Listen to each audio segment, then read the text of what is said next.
You eat oats for breakfast, thinking you're making the healthy choice, but you could be sabotaging your own body.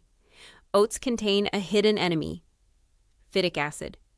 This sneaky compound binds to essential minerals like iron and zinc, preventing your body from absorbing them. That's right, your nutritious meal might be blocking vital nutrients. The first counterattack is simple. Soak your oats.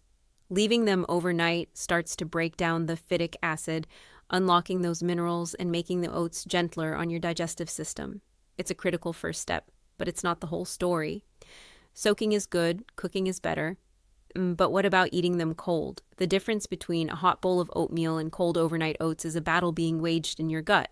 One method feeds your gut bacteria, the other makes nutrients more available.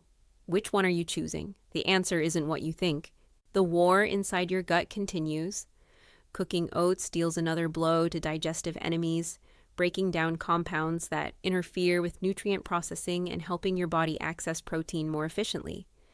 But this heat creates a new problem. It destroys resistant starch.